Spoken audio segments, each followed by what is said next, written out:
Sebelum melanjutkan, jangan lupa subscribe dulu, terima kasih. Bab 347 kembali ke Sekte Hitam. Menatap bagian belakang keempat sosok di kejauhan, semua orang di tempat kejadian merasa sulit bernapas. Perjalanan mereka ke Pulau Es memungkinkan mereka untuk menyaksikan kebangkitan seorang jenius yang memukau. Pertempuran hari ini telah sepenuhnya melambungkan Jiang Chen ke posisi yang tak tergoyahkan di antara generasi muda. Perjalanan ke Pulau Es bukanlah peristiwa yang dapat dibandingkan dengan neraka inferno. Mereka yang datang ke sini semuanya jenius. Prestasi Jiang Chen yang mengagumkan pasti akan membuat namanya terdengar di seluruh benua timur. Pada saat yang sama, orang-orang ini meramalkan bahwa situasi kacau akan segera muncul di benua timur. Mengesampingkan fakta bahwa Wu Chong dan Kaisar ke-10 pasti akan membenci Jiang Chen atas apa yang telah dilakukannya, Sekte Pedang Myriad dan klan Sangguan pasti tidak akan membiarkan Jiang Chen begitu saja. Kedua negara adik kuasa itu telah menderita kerugian yang sangat besar. Setiap jenius mereka dikultivasikan dengan sumber daya yang sangat besar, tetapi sekarang, mereka semua telah dibunuh oleh Jiang Chen. Itu adalah kerugian yang tak terhitung. Dengan kata lain, Jiang Chen telah melenyapkan masa depan kedua negara adik kuasa ini. Kekacauan akan datang, sebaiknya kita kembali secepatnya. Dulu di neraka inferno, Jiang Chen juga membunuh sesama muridku dari Sekte Ming. Kurasa aku harus memberitahu mereka tentang apa yang kulihat di sini. Kita harus menyerah saja untuk membalas dendam. Dengan kekuatan Jiang Chen saat ini, kita sudah kehilangan kemampuan untuk melakukannya. Benar, aku juga perlu meminta sekteku untuk menyerah dalam balas dendam. Dengan Sekte Pedang Segudang dan klan Sangguan yang sama-sama mengincar Jiang Chen, aku yakin dia tidak akan memiliki kehidupan yang damai. Mulai sekarang, kebencian hanya akan ada di antara kedua negara adidaya dan Jiang Chen. Kita hanya bisa minggir dan menonton pertunjukan dari pinggir lapangan. Banyak orang masih belum bisa bangkit dari keterkejutan yang hebat. Keganasan dan kekuatan tempur Jiang Chen yang hebat telah membekas dalam hati mereka. Pulau Es itu sekali lagi menghilang. Tidak diragukan lagi, Jiang Chen adalah orang yang paling diuntungkan dari peristiwa ini. Sedangkan untuk orang-orang lainnya, selama mereka berhasil bertahan hidup dan berusaha keras dalam kultivasi mereka, dengan semua yang telah mereka peroleh dalam perjalanan ini, mereka juga akan memiliki masa depan yang tak terbatas. Tak lama kemudian, semua orang meninggalkan padang pasir, terbang ke segala arah, kembali dari tempat asal mereka. Adapun Master Blissful, Golden Lion, dan prajurit tua lainnya, mereka tidak pernah benar-benar memasuki Pulau Es, dan mereka menemukan pintu keluar beberapa hari yang lalu. Chen kecil, kita mau pergi ke mana sekarang? Di kejauhan, 4 sosok terbang dengan kecepatan tinggi. Saat terbang, Han Yan bertanya kepada Jiang Chen tentang tujuan mereka selanjutnya. Kita akan kembali ke Sekte Hitam untuk menyelamatkan Yu kecil. Jiang Chen menjawab. Dia terlalu tidak sabar untuk kembali, karena dia sudah menunggu ini terlalu lama. Sekarang, dia tidak hanya memiliki air suci 9 matahari, dia juga telah memperoleh ulat sutra es Arktik yang mengkristal, sejumlah besar jiwa iblis dari iblis es, dan jimat es hitam. Semua ini dipersiapkan untuk Yan Chenyu. Ketika Yan Chenyu terbangun dari komanya, dia pasti akan mengalami peningkatan besar dalam kultivasinya, dan potensi 9 meridian yin akan sepenuhnya terbangun. Jiang Chen benar-benar berharap agar Yan Chenyu menjadi lebih kuat, karena dia tahu apa yang akan dia hadapi di masa depan. Itu akan menjadi perjalanan panjang yang penuh dengan bahaya dan kesulitan. Mereka yang mengikutinya akan menjadi tokoh penting dalam perjalanan ini. Jiang Chen hanya bisa merasa damai ketika Yan Chenyu menjadi lebih kuat. Wah kakak, perjalanan ke Pulau Es ini sungguh mengasyikkan. Si kuning besar tertawa riang. Ia masih bersemangat, dan belum bisa melepaskan diri dari mentalitas sebelumnya. Itu memang perjalanan yang mengasyikkan, tetapi saya pikir kita akan segera menghadapi beberapa kesulitan. Nangong Wentian berkata sambil tertawa. Benar juga. Selain Pangeran Wu Chong, aku rasa Sekte Pedang 10.000 dan klan Sangguan sangat marah, dan tidak sabar untuk memakan daging kita. Kata Han Yan. Jangan khawatir. Ketika aku menarik diri dari Sekte Hitam, Istana Bela Diri telah berjanji untuk melindunginya. Oleh karena itu, Sekte Pedang Segudang dan klan Sangguan tidak akan memiliki keberanian untuk menyentuh mereka. Selain itu, dengan status kedua negara adik kuasa ini, mereka tidak akan seburuk itu untuk menyerang sekte kecil seperti Sekte Hitam. Target mereka adalah aku. Setelah Little Yu bangun dari komanya, kita akan melanjutkan perjalanan ke Istana Bela Diri. Jiang Chen memaparkan rencana masa depannya. Kamu akan mendapatkan perlindungan dari Wu Jiu. Kata Big Yellow. Ya. Dibandingkan dengan Sekte Pedang Myriad dan klan Sangguan, kekuatan kita secara keseluruhan masih terlalu rendah.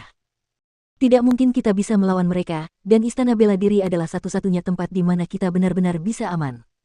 Selain itu, aku ingin memeriksa tempat itu. Jiang Chen menjawab. Chen kecil, siapakah Wu Jiu ini? Nangong Wentian bertanya dengan bingung. Jika tebakanku benar, Wu Jiu adalah ayah Wu Lang, Kaisar ke-9 dinasti Martial Saint. Dan dia mungkin juga kepala istana yang mengendalikan istana marsial. Jiang Chen menjelaskan sambil tersenyum. Dia memiliki sedikit gambaran mengenai identitas asli Wu Jiu, dan jika tebakannya benar, Wu Jiu adalah kepala istana bela diri saat ini. Sebenarnya, alasan terpenting mengapa Jiang Chen ingin mengunjungi istana bela diri adalah karena orang-orang penting dalam hidupnya. Dia perlu menemukan tempat yang paling aman bagi mereka, dan dengan hubungannya dengan Wu Jiu pasti akan melindungi mereka dengan segala cara. Sedangkan untuk dirinya sendiri, Jiang Chen tidak terlalu mempertimbangkan bagian itu. Dengan kekuatan dan kemampuannya sendiri, dia tidak terlalu peduli dengan sekte pedang Myriad dan klan Sangguan. Jika dia melawan mereka dengan gaya gerilya, kedua negara adik kuasa ini akan menjadi pecundang terbesar pada akhirnya. Ada banyak orang yang mencoba membunuh Jiang Chen, tetapi pada akhirnya, tidak ada satupun yang berakhir dengan baik. Jiang Chen tidak lagi menjadi penyendiri seperti di kehidupan sebelumnya. Dia perlu mempertimbangkan teman-teman dan keluarganya, sehingga dia dapat melanjutkan perjalanannya ke puncak tanpa terlalu banyak kekhawatiran. Sial, ini luar biasa. Chen kecil, menyelamatkan nyawa Wu Jiu di neraka inferno benar-benar sesuatu yang hebat. Kamu telah membuat rencana cadangan untuk dirimu sendiri. Han Yan terkejut. Bikielo telah menceritakan kepadanya tentang apa yang terjadi di neraka inferno, dan bagian terpenting dari cerita mereka di neraka inferno adalah Wu Jiu. Namun, Han Yan tidak tahu tentang identitas asli Wu Jiu, itulah sebabnya dia terkejut ketika mendengar penjelasan Jiang Chen. Saudara Jiu telah banyak membantu saya. Jika bukan karena dia melindungi Sekte Hitam dengan nama Istana Bela Diri, mungkin Sekte Hitam sudah hancur sekarang. Jiang Chen berkata sambil tersenyum. Wu Jiu adalah orang yang setia, ini adalah sesuatu yang tidak diragukan lagi oleh Jiang Chen. Dia tidak hanya memberikan perlindungan bagi Sekte Hitam sehingga Jiang Chen dapat pergi tanpa rasa khawatir, dia juga telah mengirim Wu Lang ke sini untuk membantunya. Semua ini membuktikan bahwa Wu Jiu adalah teman yang dapat dipercayainya. Kelompok itu terus terbang dengan kecepatan tinggi. Dengan bantuan Jiang Chen dan Bikielo, kelompok itu mampu terbang jauh lebih cepat daripada saat mereka pertama kali terbang menuju Pulau Bahagia. Ketika mereka mencapai lautan di utara Sekte Hitam, Jiang Chen membutuhkan waktu 20 hari untuk mencapai Pulau Bahagia. Namun sekarang, Jiang Chen, Bikielo, dan Han Yan, semuanya telah mengalami peningkatan besar dalam kultivasi mereka, setidaknya kecepatan mereka meningkat 2 kali lipat. Selain itu, karena mereka dikirim ke perbatasan lautan setelah meninggalkan Pulau Es, mereka hanya membutuhkan waktu antara 1 dan 2 hari untuk mencapai Sekte Hitam. Sekte Hitam. Saat ini, seluruh Sekte Hitam hampir sepenuhnya pindah ke tempat sekte baru. Jantung baru Sekte Hitam terletak di kota Red Sun, dan urat energi bawah tanah telah sepenuhnya diaktifkan, menyebabkan tempat itu ditutupi kabut putih, menyerupai alam abadi. Itu jelas merupakan tempat yang sempurna untuk berkultivasi. Banyak istana megah, banyak deretan rumah indah, seluruh Sekte Hitam menggambarkan aura yang mulia. Sekte Hitam saat ini bukan lagi Sekte Hitam yang dulu, melainkan telah menjadi negara adikuasa sejati Provinsi Qi, satu-satunya Sekte Hitam.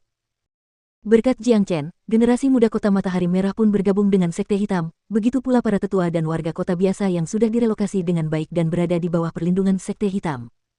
Sebuah alun-alun besar sengaja dibangun tepat di tengah Sekte Hitam. Di tengah alun-alun, berdiri sebuah patung tinggi. Patung itu dibangun menggunakan batu-batu berharga, dan dibentuk dengan hati-hati menjadi seorang pemuda berpakaian putih. Pemuda itu meletakkan satu tangan di belakang punggungnya, dan dia menatap ke langit dengan ekspresi bangga di wajahnya. Patung ini tidak lain adalah Jiang Chen. Patung ini pertama kali dibangun oleh penduduk kota Matahari Merah, tetapi Sekte Hitam telah merenovasinya. Bagi mereka yang berasal dari Sekte Hitam, pemuda ini bagaikan makhluk abadi. Tanpa dia, tidak akan ada Sekte Hitam. Jika Jiang Chen tidak datang di saat-saat terakhir pertempuran terakhir, semua orang dari Sekte Hitam sekarang akan mati. Setiap orang dari Sekte Hitam telah diberi kesempatan baru dalam hidup, kelahiran baru, dan di dalam hati mereka, hiduplah seorang pejuang yang perkasa. Saat ini, Sekte Hitam sedang berkembang pesat.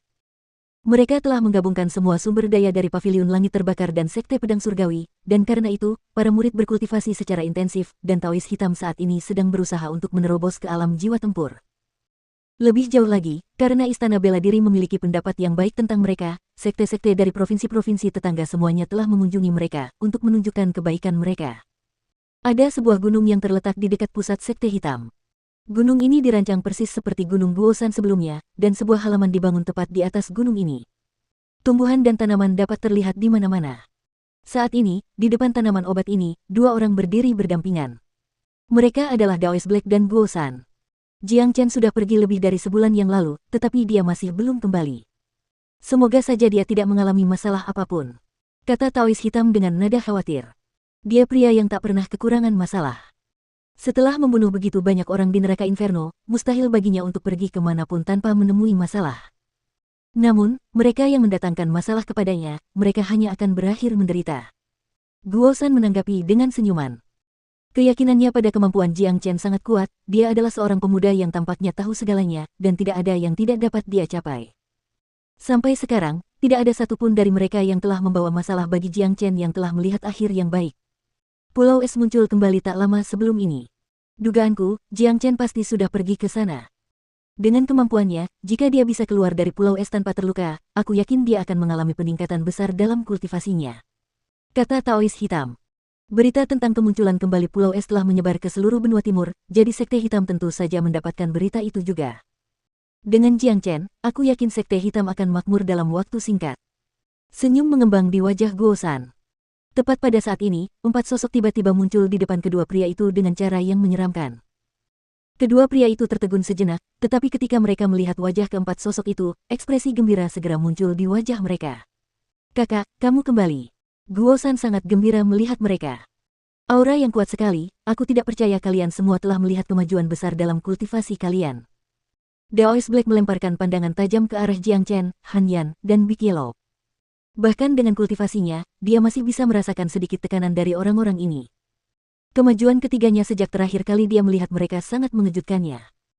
Haha, Tetua Sekte Guo, kami pergi ke Pulau Es dan memperoleh beberapa manfaat yang sangat besar, yang memungkinkan kami melihat peningkatan besar dalam kultivasi kami. Selain itu, Little Chen telah membunuh banyak prajurit jiwa tempur. Han Yan mulai tertawa terbahak-bahak.